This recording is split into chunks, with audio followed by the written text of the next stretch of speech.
11 सितंबर 2001 ये वही तारीख है जब दुनिया की सबसे बड़ी आतंकी वारदात ने हमला करने का एक नया तरीका इजाद किया था। अल-कायदा के आतंकियों ने ईंधन से भरे जहाज़ों को दो ऐसी गगनचुंबी इमारतों में घुसा दिया जो वर्ल्ड ट्रेड सेंटर्स के नाम से दुनिया भर में जानी जाती थी। अमेरिकी शान शौकत को बुलंद किए हुए थी। हालांकि अमेरिका ने उसी जगह पर 20 साल में वन वर्ल्ड ट्रेड सेंटर के नाम से दुनिया का चौथा सबसे ऊंचा टावर बनाकर आतंक को जवाब तो दिया, लेकिन अभी भी दुनिया से आतंक को खत्म करने का जज्बा पूरा नहीं हुआ। वो भी तब जबकि अमेरिका के रिकॉर्ड में हार्डकोर आतंकियों के रूप में दर्ज तमाम कुख्यात चेहरे अफगानिस्तान की सत्ता पर काबिज होकर अमेरिका को चिढ़ाने का काम कर रहे हैं। अमेरिका में मातम तालिबान का परचम, इस चर्चा में हमारे साथ जुड़ने के लिए मौजूद हैं डिफेंस एक्सपर्ट प्रफुल्ल बख्शी साहब, फॉरेन एक्सपर्ट रोबिंद्र सचदेव और पॉलिटिकल एक्सपर्ट राहुल लाल। रोबिंद्र, आज सबसे पहले आपके पास आऊँगा। 9/11 वही दिन जब आतंकी संगठन अल-कायदा ने पूरी दुनिया को हिला दिया था। अमेरिका के ट्विन टावर्स, पेंटागन पर हमला हुआ था। 20 साल तक लड़ाई लड़ने के बाद आखिरकार अमेरिका को क्या हासिल? खाली हाथ, 3200 सैनिकों की शहादत, और इसके अलावा क्या? कुछ नहीं, नुकसान हुआ है। मैं अब देखेंगे, नुकसान हुआ, इतना मेजर नुकसान हुआ है, हर चीज का नुकसान हुआ है। फायदा तो कहीं है ही नहीं। फायदा जिनको हुआ वो प्लेयर्स अलग हैं। ये वॉर अमेरिका हारा, फायदा किसी और को हुआ। एक्चुअली देखा जाए पाकिस्तान और चाइना तो, राइट। बट यस, अमेरिका को कोई बिल्कुल फायदा नहीं हुआ। अमेरिका ने एक्चुअली एक बहुत बड़ी गलती कर दी।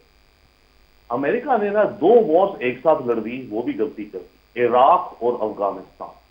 और बाय द वे, इराक में जो अमेरिका गया वो एक बहुत बड़ी अलग गलती थी। एक तो पहली बात तो वो झूठा बेसिस वेपन्स और मास डिस्ट्रक्शन थे ही नहीं सद्दाम हुसैन के बाद, राइट। उसमें इतना अमेरिका ने पैसा और जाने गवाई, राइट। और उसके चलते सीरिया वगैरह सब जगह उथल पुथल और हो गई है दूसरी। और साइमल्टेनियसली और कुछ समय बाद ये आपके अफगानिस्तान का इन्वेजन। तो पिछले 20 साल में अमेरिका ने अपने को नुकसान ही करा है। इसमें जो बेनिफिट हुआ एक्चुअली देखें वेरी ऑनेस्टली केवल डिफेंस कंपनीज को हुआ है, जिन्होंने डिफेंस इक्विपमेंट्स बेची हैं, टैंक्स, एमुनेशन, मिसाइल, जो भी। श्योर, उससे अमेरिका को टेक्नोलॉजी का फायदा हुआ है कि अमेरिका को पता है कि उसके एडवांसमेंट हुई है, missile systems, anti missile systems इत्यादि में, कि भाई वॉर में टेस्ट किए गए सारे वेपन्स, राइट। पर वो तो एक बहुत ही अलग और बहुत ही अजीब सा बेनिफिट है, मैं कहूंगा। डेफिनेटली दूसरी बात, अब ये जो तालिबान कह रहे हैं कि कल ये डेट अनाउंस कर रहे हैं, इसमें बहुत स्ट्रेटेजिक बड़ी अजीब सी चीज भी है। देखो, 9/11 अल-कायदा ने किया था, तालिबान ने नहीं करा, राइट। तालिबान ने तो अल-कायदा को शय दे दी थी, भाई चलो मुसलमान भाई है, छुपना चाहता है छुपे, हमारी गोरों को मार रहा है मारे, राइट। तो 9/11 अगर ये कल सरकार अपनी इनॉग्रेट करके उस तारीख के साथ अपने को एसोसिएट होते हैं, तो ये अपने को एक तरह से अल-कायदा से ज्यादा जोड़ देंगे, अल-कायदा के पास दिखाएंगे दुनिया को। जबकि शायद तालिबान अल-कायदा से अपनी दूरी भी रखता है, इनकी दुश्मनी है आपस में, राइट। तो कल की डेट बड़ी अजीबो गरीब है। बट यस, अगर कल करता है तो जैसे जले पे नमक छिड़केगा अमेरिका के तालिबान। हमारे डिफेंस एक्सपर्ट प्रफुल्ल बख्शी साहब का क्या एक्सपर्ट कमेंट है?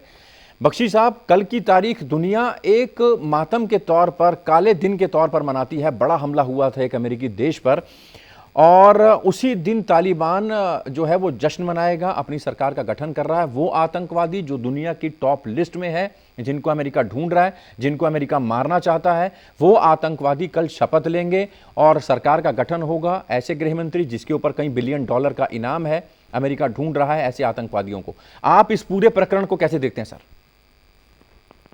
देखिए, आपके पास चारा ही क्या है। जो अभी जेवा साहब बोल रहे थे, एब्सोल्युटली करेक्ट बोल रहे थे। अमेरिका ने जहां जहां हाथ डाला है, वहां वहां उसने अपने हाथ कटवाए हैं। अब अमेरिका ने पॉलिटिकली हाथ कटवाए हैं। जो इराक में जो किया वो उसका कोई फायदा नहीं हुआ, सिर्फ $2.2 बिलियन का उसकी डिफेंस कंपनी को उसका फायदा हुआ। मैं आपको बता दूं, ये सारा का सारा डिफेंस लॉबीज हैं, वो ये लड़ाई करवाती हैं, और इससे फायदा इनका होता है अमेरिकन का।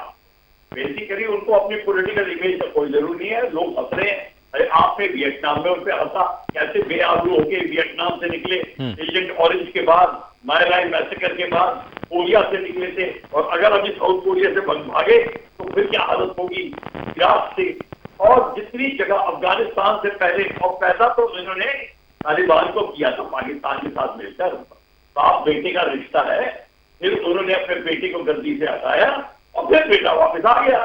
तो ये सारा का सारा गेम सिंपल सा चीज है। बेसिकली अमेरिका को अपनी फॉरेन पॉलिसी इतनी की मॉडर्न अप है, पर उसको कोई फर्क नहीं पड़ता ना, उसका बॉर्डर किसी दुश्मन से मिलता है, उसके पास कोई वर्ल्ड की टेक्नोलॉजी है, उसके पास सारा ट्रेड वगैरह सारा है, पैसा का दम है उसके पास। अगर वो कुछ बिलियन डॉलर खवा देता है और कुछ अगर 300-400 सैनिक को गंवा देता है, उसको कोई फर्क नहीं पड़ता, सिर्फ उसके लोग हल्ला मचाते हैं और वो वापस पॉलिसी चेंज कर देते हैं। आता हूं सर आपके पास, राहुल लाल हमारे साथ मौजूद हैं। राहुल, खंजर चुभने जैसा होगा जिन हेलीकॉप्टर पर अमेरिकी सोल्जर्स, अमेरिकी एयरफोर्स आतंकवादियों को चुन चुन कर ढूंढती थी, उनको टारगेट करती थी, उनके पंखों पर रस्सी डालकर झूला झूला जा रहा है। जहां पर अमेरिका सोचता था कि लोकतांत्रिक सरकार होगी, वहां पर जो आतंकवादी हैं वो बंदूक लिए, गन लिए के 47 और टॉप शॉट अमेरिकन वेपन्स लेकर उस पार्लियामेंट के अंदर घूम रहे हैं, फोटोएं खिंचवा रहे हैं और अमेरिका को मुंह चिढ़ा रहे हैं। देखिए, स्थिति तो बिल्कुल यही है। 20 साल बाद आज हम लोग लगातार ये बहस अमेरिका की तरफ से भी हो रहा है कि तालिबान अलग है, अलकायदा अलग है, इस्लामिक स्टेट अलग है, लेकिन जो हम लोगों ने देखा ज़मीनी स्थिति कि वहाँ पे जैसे ही 30 अगस्त को अमेरिका की सेना वापस गई, तोरा बोरा के पहाड़ियों में छुपे हुए कई सारे अलकायदा के लोग बाहर निकल आए और अलकायदा के लोग शीर्ष नेतृत्व जो तालिबान के, उनसे मिलते हुए मीडिया में फुटेज हम लोगों ने देखे, तस्वीरें देखी। तो अब तो अमेरिका को सोचना पड़ेगा कि आखिर उसने अलकायदा का कितना जो है कि उसने नुकसान किया है। और एक तरह से जो पूरा यहाँ पे हम लोग देख रहे हैं कि जो हक्कानी जो है नेटवर्क जिस तरह से है, उनके ऊपर, हक्कानी के ऊपर उन्होंने जो है कि भारी इनाम भी घोषित करके रखा है। अमेरिका की तरफ से वो मोस्ट वांटेड है और वो सिराजुद्दीन हक्कानी आज के समय में गृह मंत्री हैं एक तरह से तालिबान सरकार में। तो जो आपकी नीति थी कि हम ट्विन टावर का बदला लेंगे, दुनिया से आतंकवाद को समाप्त करेंगे, अमेरिका उन आतंकवादियों को भी पूरी तरह से, उन संगठनों को समाप्त नहीं कर सका। उल्टे आज जब उन्होंने सेना की गलत ढंग से वापसी की है तो पूरे दुनिया भर में उन आतंकवादी संगठनों को प्रोत्साहन मिला है और वो पहले से 20 साल पहले से की तुलना में तालिबान आज काफी ताकतवर है। हम लोगों को भूलना नहीं चाहिए कि चीन ने घोषणा भी कर दी कि हम उसको फाइनेंशियल मदद दे रहे हैं, फाइनेंशियल मदद देने की भी घोषणा कर दी कि ठीक है 200 बिलियन जो है कि हम युआन दे रहे हैं उसको। तो जबकि पुराना तालिबान था उसको केवल दुनिया में 3 ही देश दे रहे थे, पाकिस्तान, सऊदी अरब, संयुक्त अरब अमीरात। आज की स्थिति में देखिए कि उसको प्रत्यक्ष और अप्रत्यक्ष तरफ से P5 का समर्थन प्राप्त है, उसे इस्लामिक वर्ल्ड OIC का समर्थन प्राप्त है, संघाई सहयोग संगठन का समर्थन प्राप्त है।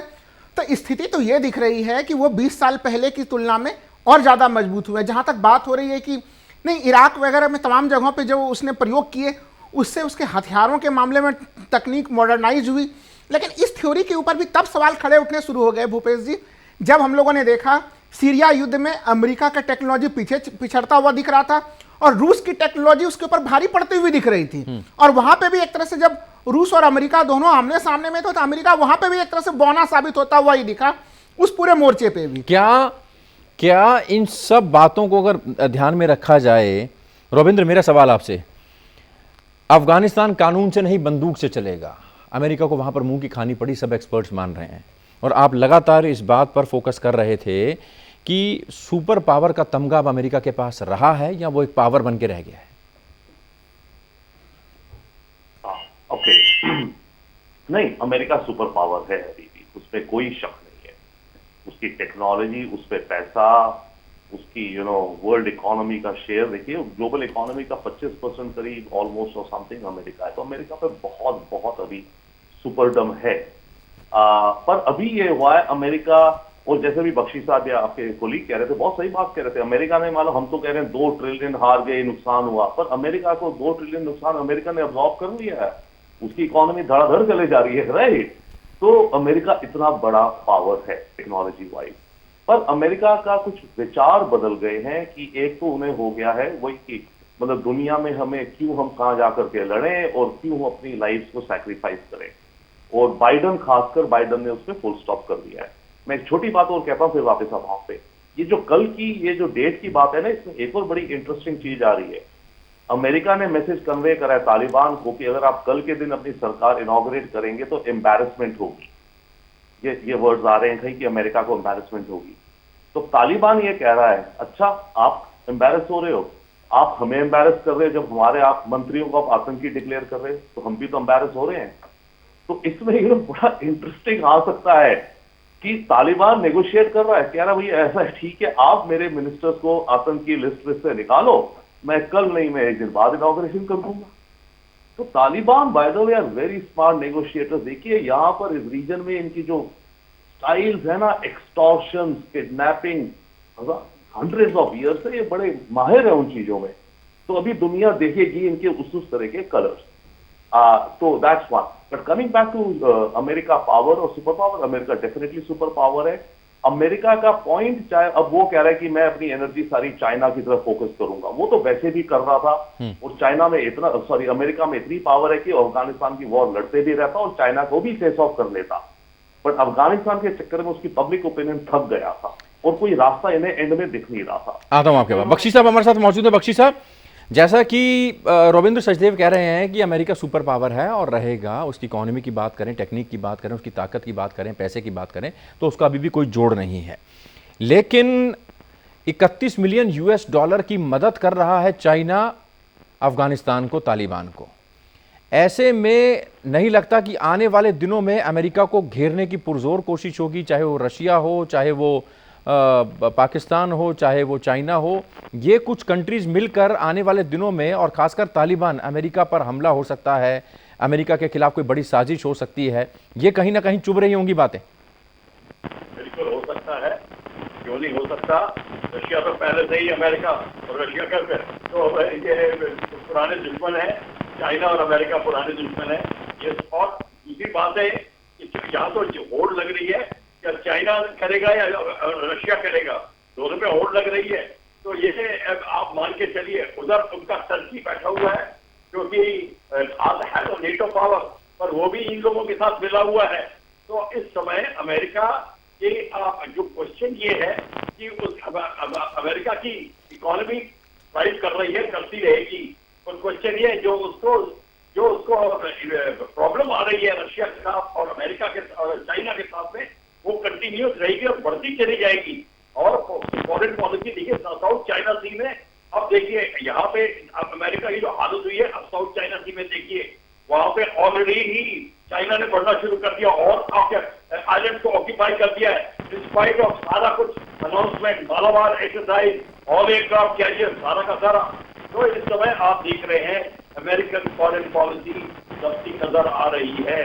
और ये ज्यादा देर नहीं लगेगी कि जब अमेरिका को समेटना पड़ जाएगा अपना सब कुछ और back to its own mainland की बात शुरू हो जाएगी। इसलिए इस समय अमेरिका को ये समझ लेना चाहिए कि अब वो cannot run with hair and run with hounds। अब उसको डिसाइड करना है वो क्या करना चाहता है, क्या तालिबान को पैदा कर रहा है, अमेरिका को एक लंबी लकीर खींचनी होगी। अब वो वक्त आ गया है जब अमेरिका ढूलमूल नीति नहीं अपना सकता, उसको ये तय करना पड़ेगा कि वो तालिबान के खिलाफ है, उसको एक्शन लेना है, अब आतंकवादियों के खिलाफ है, क्या एक नई रणनीति बनाएगा अमेरिका, इस पर बात करेंगे। राहुल, व्लादिमीर पुतिन की अगर बात करें तो उन्होंने भी कुछ संकेत दिए, कुछ हिंट दिए। उनका कहना है कि तालिबान को कंट्रोल में रखना होगा, तालिबान पर नियंत्रण रखना होगा। एक बात ये, और दूसरा पॉइंट मेरा जो मैं आपसे जानना चाह रहा हूँ, प्रधानमंत्री नरेंद्र मोदी जो बाइडेन से मुलाकात कर सकते हैं, अमेरिका जा सकते हैं, निकट भविष्य में ऐसी योजना बन रही है। इन दोनों के क्या मायने हैं? देखिए, महत्वपूर्ण काफ़ी है। भारत अमेरिकी संबंध एक तरह से हम लोग का जो स्ट्रेटजिक रिलेशन है वो काफ़ी घनिष्ठ रहा है पहले से ही।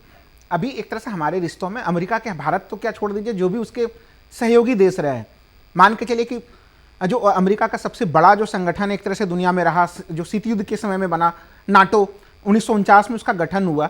लेकिन नाटो के तहत वो नेतृत्व करते हुए एक तरह से अफगानिस्तान में गया, वहाँ पे नाटो सेनाएं गई थी, केवल अमेरिकी सैनिक नहीं थे। लेकिन उन्होंने नाटो के देशों को भी नहीं लिया। अब तो नाटो के देश भी विचार कर रहे हैं कि क्यों नहीं यूरोप के लिए जो फोर्सेज है कुछ अलग सा फोर्स बनाया जाए। तो एक अविश्वास की लकीर तैयार हुई है बाइडेन के पीरियड में भी। चूंकि देखिए, हम लोग जानते थे कि पहले भी ट्रंप भी जो है कि अमेरिका के जो ट्रेडिशनल एलाइज थे उन्हें बहुत ज़्यादा उन्होंने अमेरिका फर्स्ट पॉलिसी में उन्होंने तवज्जो नहीं दी। लेकिन सबों को भरोसा था कि बाइडेन के पीरियड में कहीं कहीं पूरे दुनिया का जो पुराने उनके एलाई हैं सबों को लेंगे। लेकिन अभी जिस तरह से वो यहाँ से हटे अफगानिस्तान से, उस पर कहीं ना कहीं उन सबों वो सब लोगों में के बीच में एक अविश्वास की खाई पैदा हुई है। तो ये जो कहा जा रहा है कि अमेरिका की छवि धूमिल हुई है, छवि इसलिए बार बार कहा जा रहा है कि एक सुपर पावर जब आप होते हैं तो वो एक हनक आपकी दिखनी भी चाहिए, वो हनक नहीं दिख रही है। ऐसे स्थिति में भारत, चूंकि हम लोग अफगानिस्तान यहाँ पे एक महत्वपूर्ण हिस्से में हैं, तो ऐसे स्थिति में भारत जो है कि जरूर अपनी कंसर्न वहां पे रखेंगे। अभी हम लोग यहाँ पे देखे थे कि CIA के जो है कि वो भी आने वाले हैं यहाँ पे, और वो CIA के हेड के साथ भी जो है कि बातचीत होने वाली है, और आगे प्रधानमंत्री भी जाएंगे। तो उसमें पूरा मामला ये होगा कि आखिर आगे भारत अमेरिका संबंधों का किस रूप में ले जाया जाए, क्योंकि इसको और कहीं संतुलन करने की जरूरत तो नहीं है। जो पुतिन का जो आपने सवाल पूछा, बड़ा महत्वपूर्ण सवाल पूछा, क्योंकि देखिए इस समय अभी हम लोग जो सामान्य रूप से एक विश्लेषण ये किया जा रहा है कि भाई चीन और रूस दोनों का पुरजोर समर्थन प्राप्त है, लेकिन अगर चीन की गतिविधियां बहुत ज्यादा बढ़ जाएंगी तो उसको भी कहीं न कहीं काउंटर बैलेंस करने का प्रयास रूस के तरफ से होगा। लेकिन एक चीज जो जिस सवाल के ऊपर मैं कहूंगा कि देखिए जो बाइडेन की ये पॉलिसी कि नहीं हम चीन के ऊपर बिल्कुल फोकस करना चाहते हैं, अब मैं सचदेवा साहब की इस बात से सहमत हूं कि वो अफगानिस्तान और चीन दोनों को देख सकते थे। आप इस पॉलिसी में तो उन्होंने देखिए उनको सेना हटानी चाहिए थी, लेकिन एक विशेष कोई योजना बनानी चाहिए थी, इस तरह से नहीं करनी चाहिए थी। ऐसे में तो आप चीन को और मजबूत कर रहे हैं। इस पूरे सेक्शन में चीन की उपस्थिति पहले से और ज्यादा मजबूत हो गई। चलिए इस पूरे प्रकरण में चीन जो है वो कहीं ना कहीं फायदेमंद रहा। चीन अमेरिका से ज्यादा कहीं ना कहीं होशियार चालाक निकला और कहीं ना कहीं उसकी ताकत में इजाफा आने वाले दिनों में होगा। रविंद्र, जो वांटेड थे वो डिफेंस मिनिस्टर बनेंगे, जिनको अमेरिकी सोल्जर्स ढूंढ रहे थे वो फॉरेन मिनिस्टर बनेंगे, जो जिन पर इनाम रखा हुआ था अमेरिका ने वो होम मिनिस्टर बनेंगे। हो सकता है आने वाले दिनों में एक टेबल पर बैठना पड़े, एक टेबल पर जाना पड़े, उनसे बातचीत करनी पड़े। कितनी बड़ी एम्बेरसमेंट होगी अमेरिका के लिए, अमेरिकी डेलीगेशंस के लिए, अगर कहीं इस टेबल पर वो जिनको वो आतंकी समझता है उनके साथ आकर बैठ के बात करनी पड़े तो।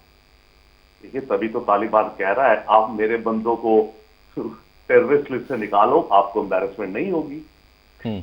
Okay, but coming back to the 2 points, one जो चीन का absolutely I mean China advance कर रहा है, चाइना को बहुत बेनिफिट हो गया, इतना बड़ा लैंड सेंट्रल एशिया का सारा, यहाँ पे कोई प्लेयर नहीं रहा ये पूरा, और यहाँ चाइना अपने जाल बिछाएगा सर, यू नो रोड्स के, इलेक्ट्रिक लाइंस के, रेलवेज के, इधर उधर करके टर्की तरफ जाने को अपना बेल्ट रोड इनिशिएटिव, और इधर पाकिस्तान से, तो चाइना इस पूरी जगह पे अपनी हेजिमोनी बना रहा है। But quickly coming to Modi ji visit to America, बड़ी अहम होगी और इसमें कुछ प्रॉब्लम्स आएंगी भारत को। ओके, पहले बात तो मोदी और बाइडेन मिलेंगे 1-on-1 कहा जा रहा है, उसके अगले दिन और समथिंग जो क्वाड की मीटिंग है, जो क्वाड ने कुछ करना है ना भाई साउथ चाइना में, उन चारों देशों की मीटिंग है, उसके बाद पीएम जाएंगे यूएन में। इसमें 2 चीजें हैं, एक देखिए रूस को लेकर ही हम S-400 मिसाइल डिफेंस खरीद रहे हैं, ऑलमोस्ट फाइनल हो गए आने को, राइट। अमेरिका ने रशिया में सैंक्शंस लगाई हुई हैं, बाइडेन ने कहा है पुतिन इज अ किलर, आपको याद हो, राइट। तो अब हम रशिया से जो S-400 ले रहे हैं, इस पे हमारे सेकेंडरी सैंक्शंस का अभी तक अमेरिका ने मेरे ख्याल से क्लियर कट नहीं कहा कि आप ले लो, हम आप पे यू नो सब्सिक्वेंट सैंक्शंस नहीं लगाएंगे। तो वो बहुत ही अहम चीज होगी भारत को क्लियर करना। बट इसमें फिर लॉन्ग टर्म में प्रॉब्लम है, हम कितनी बार कब तक रशिया से अगर कुछ खरीदेंगे डिफेंस का और अमेरिकन सैंक्शंस का थ्रेट रहेगा हम पे। तो इंडिया का एक प्रॉब्लम और आ गया, मैं कह रहा हूं, रशिया के रिलेशंस और डिफेंस प्रोक्योरमेंट स्पेशली लेके, और रशिया अमेरिका के जो सैंक्शंस है।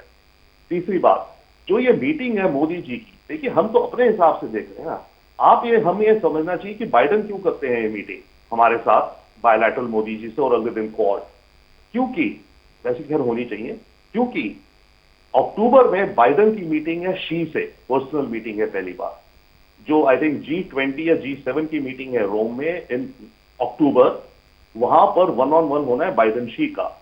तो अब जब बाइडेन शी से मिलेंगे तब क्लियर काफी कुछ उनको होगा कि मेरे पीछे मेरे पास कितनी हिम्मत, मेरी कितनी जान, मेरे कितने पार्टनर, इंडिया से मैं क्या सीख सकता हूं, जापान क्या कर सकता है, ऑस्ट्रेलिया के क्या क्या यूरोप कैपेबिलिटीज हैं, वो सारा अपना वो कैलकुलेशन होमवर्क कर रहे हैं मोदी बाइडेन मीटिंग में, क्वाड की मीटिंग में, ताकि जब वो शी के पास जाए मिलने, शी से मिले तो वो अपना पूरा आर्सेनल, अपना पूरे जो उनके पास टूल्स हो, उसको लेकर के वो शी से स्ट्रांगली नेगोशिएट करे। चलिए, अमेरिकी यात्रा काफ़ी अहम रहने वाली है प्रधानमंत्री नरेंद्र मोदी की, और देखना होगा वहाँ पर क्या हासिल होता है। जो बाइडेन किस तरीके से देखते हैं, अमेरिकी प्रशासन किस तरीके से इंडियन प्राइम मिनिस्टर की विजिट को देखता है। बख्शी साहब हमारे साथ मौजूद हैं। बख्शी साहब, अफगानिस्तान कानून से नहीं बंदूक से चलेगा, जो बात आज से 15-20 दिन पहले आपसे डिस्कशन में हुई थी, वही बात अब सामने आ रही है। आपने कहा था कि वहाँ पर शरिया चलेगा, वहाँ पर कानून नहीं चलेगा, वहाँ पर बंदूकें चलेंगी, वहाँ पर लोगों को लटकाया जाएगा। ये हाथी के दांत दिखाने की और खाने की और है। तालिबान असली रंग रूप में जल्द से जल्द आएगा। साथ ही साथ सवाल ये भी कि 13 शहीदों के जो शव काबुल एयरपोर्ट पर हमला हुआ था, अमेरिकी सोल्जर्स के शव, ये सब कहीं ना कहीं अमेरिका को बहुत ज़्यादा परेशान कर रहे होंगे। बिल्कुल परेशान कर रहे हैं, क्योंकि लोग पूछ रहे हैं उनके 90 जनरल बैठा हुआ है, उन्होंने फाइट को ओपनली क्रिटिसाइज किया है। 90 3 नहीं जिनका नाम किया गया था, उनको अब बताइए नीटो कमांडर ने कहा है फाइटर का फोर्स होना चाहिए, ये सुप्रीम फोर्सेज, ये बात है। और दूसरी बात आपको बता दूं, सबसे बड़ी बात, नेटो कंट्रीज में अब अमेरिका की खिलाफत बहुत शुरू से पहले हो रही थी और शुरू हो गई है। और खिलाफत का मतलब ये नहीं है कि और पेपर के ऊपर कोई लेटर लिख रहे हैं, basically NATO wanted the European armaments to be sold in the world, और अमेरिका अपने आर्मामेंट, इन दोनों में भी आर्मामेंट होड़ बनी हुई है। और यहाँ पे प्रॉब्लम सबसे बड़ी आ रही है। और जितनी रेशियन कंपनी मैकडॉनल्ड डगलस और जितने ये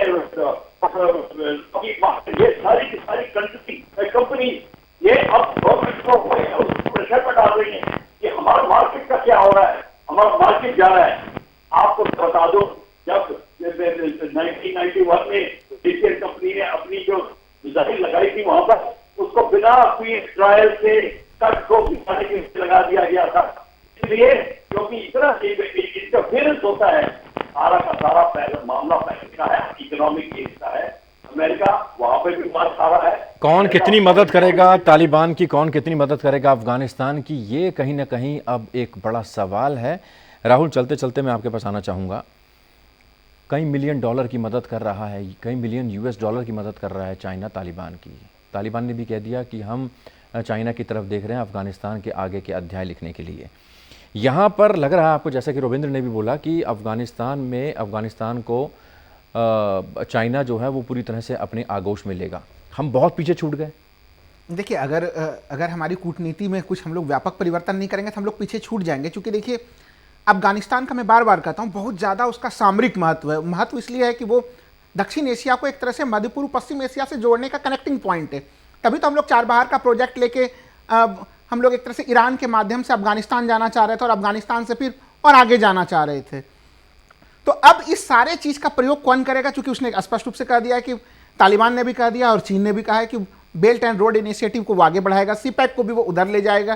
तो ये कुछ जो उसकी महत्वाकांक्षी योजना है वो इनके ऊपर काम करेगा और उस कनेक्टिविटी पॉइंट को सीधे सीधे वो करेगा। हम लोगों को ध्यान में रखना चाहिए कि ईरान में भी वो भारी निवेश कर रहा है, सऊदी अरब या फिर जितने भी और जो कंट्रीज़ हैं, गल्फ कंट्रीज़ हैं इस समय, उन सबों में भी वो भारी मात्रा में चीन निवेश करता चला जा रहा है। जो जिन देशों को हम लोग परंपरागत तौर पे अमेरिका के मित्र मान रहे थे, आज के समय में अगर वहां पे आप देखें तो अंदर खाने चीन की गतिविधियां बहुत तेज हो गई हैं। यानी इस पूरे क्षेत्र में चीन की गतिविधियां पहले से तेज थी, अब कनेक्टिविटी को लेकर अफगानिस्तान से उसकी उस ताकत में और ज्यादा इजाफा हो जाएगा। इसलिए बाइडेन को अभी भी इस पूरे मामले को लेकर फिर से सोचना भी चाहिए उनको कि वो किस तरह से इस क्षेत्र में संतुलन बना सकते हैं और चीन को कैसे काउंटर देंगे वो। चलिए, 20 साल तक लड़ाई लड़ने के बावजूद तालिबान जो है वो गेन कर रहा था। अमेरिका जो है वो कहीं ना कहीं खाली हाथ वापस लौटा है, और ना सिर्फ वापस लौटा है बल्कि अफगानिस्तान पर कब्जा कर तालिबान ने सरकार का गठन भी कर लिया है। 9/11 का वो दिन जब पूरी दुनिया में उसको काले दिन के रूप में मनाया जाता था, अमेरिका पे ज़बरदस्त आत्मघाती हमला हुआ था, ट्विन टावर्स पर हमला हुआ था। और ऐसे में उसी दिन तालिबान जो है, जो अफगानिस्तान में सरकार का गठन हो रहा है, जो मोस्ट वांटेड आतंकी थे जिनको अमेरिका ढूंढ रहा था, वो कहीं ना कहीं शपथ लेंगे, मंत्री बनेंगे। तो ये अमेरिका को कितना खटक रहा होगा, कितना चुभ रहा होगा, इस पर चर्चा थी। प्रफुल्ल बख्शी साहब, डिफेंस एक्सपर्ट, हमारे साथ मौजूद रहे, बहुत शुक्रिया। रविंद्र सचदेव, फॉरेन एक्सपर्ट, हमारे साथ मौजूद रहे, बहुत शुक्रिया। राहुल, एक्सपर्ट कमेंट्स के लिए आप स्टूडियो में, बहुत बहुत शुक्रिया। बड़ी बहस में अभी के लिए इतना ही, दीजिए इजाजत। ब्रेक के बाद खबरों का सिलसिला जारी रहेगा। आप चलते रहिए सहारा न्यूज़ नेटवर्क के साथ। फिलहाल इजाजत, सहारा।